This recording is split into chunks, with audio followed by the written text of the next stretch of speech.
Hey y'all, so today we're going to look at the Browning Buckmark. In particular, we have these two camper models we're going to look at. Before I get into that, I want to say if you like this content, subscriptions, shares, likes, comments, all that stuff really helps out the channel, helps me fight the algorithm. I really appreciate it, and it doesn't cost anything. Anyway, moving on. So, the Browning Buckmark camper, in short, is pretty much Browning's answer to the Ruger Mark, the Smith & Wesson Victory, basically, the Colt Woodsman, all the different little 22 target pistols that companies put out. This gun's been out for a while, and today we're going to talk about it. I'm going to give my thoughts. A lot of the features on this gun I really like. There's a couple that I don't like, but for the vast majority of the features, I really like these guns. I have two here because I have my wife's, and then I have mine. This one is kind of a dealer special. I'm pretty sure it was like an exclusive. They did camo, and I think they did a little bit of upgrade on the site. But they're both camper models. So moving on.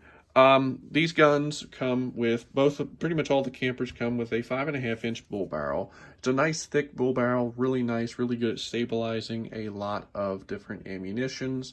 As far as ammo, these are kind of semi-picky, I'll say. They're not crazy picky, but this was basically, when I bought this gun, this was the reason why I went from using pretty much Remington Thunderbolts and everything to, which at the time I really only had like a 1022 and I think a Marlin Model 60.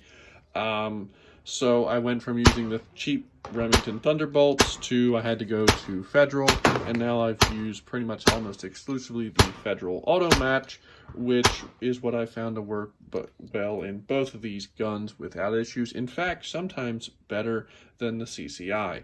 But good accurate guns, I'll show target in a little bit, right? The sights on these are really nice and clean. Again, this one has like the fiber optic front sight, right? But you can see there a very nice, clean sight picture, making for really nice groups when you go target shooting, which is what they're designed for. This one, again, doesn't have the fiber optic in the front, but you can see there it's still a very nice, clean sight picture. The rear sight is windage and height adjustable, which is really nice. Makes for, you can really tune this gun in to be a really nice target gun. These feel really well in the hand. These have different grips on them. This, I think, is the grip you see a lot more. Really feels good. I'm not a big fan of finger grooves, honestly, but these, it really fills your hand nice. The gun really feels nice. And they are interchangeable. You can change them out, get different, get wood, get rubber, get whatever you're looking for. But just overall, it feels nice in the hand. It does not feel awkward in any way, at least for me and pretty much everybody I've ever handed this to. They've liked the grips, so they're nice. Controls on these guns are pretty nice and positive. One of the things I like is they kind of stick out a little bit here. So, if you're going to drop the slide, right, it's a really nice big flipper here on the side. Your safety as well, very positive. Clicks real nice, right? And nice and big. So really easy to activate both of these controls, without fiddling. I know some guns, they have like a little tiny nub here to push for the slide release, especially on a target gun. You don't really have to worry about stuff snagging if you're carrying it. So it's nice that they kind of flared out these controls, making them, easy accessible. Right, mag release is nice and smooth. Mags, pop out, right, which is real nice. This gun does have a magazine disconnect, which kind of, doesn't make me happy, and I will get into the trigger, right, does not affect it. But yeah, controls are really nice on this.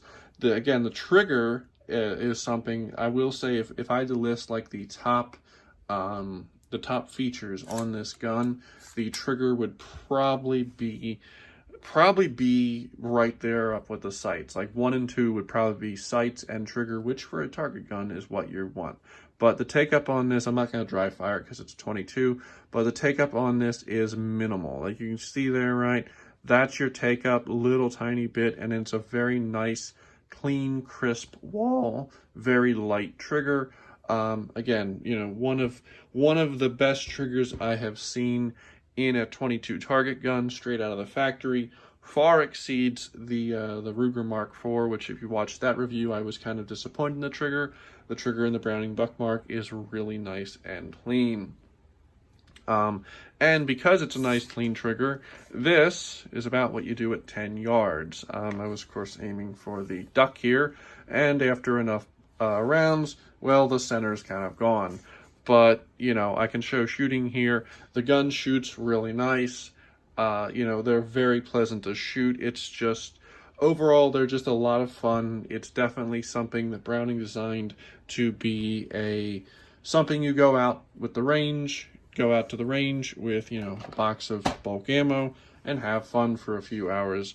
And I will say it just really is a nice, you know, a nice pleasant gun to shoot.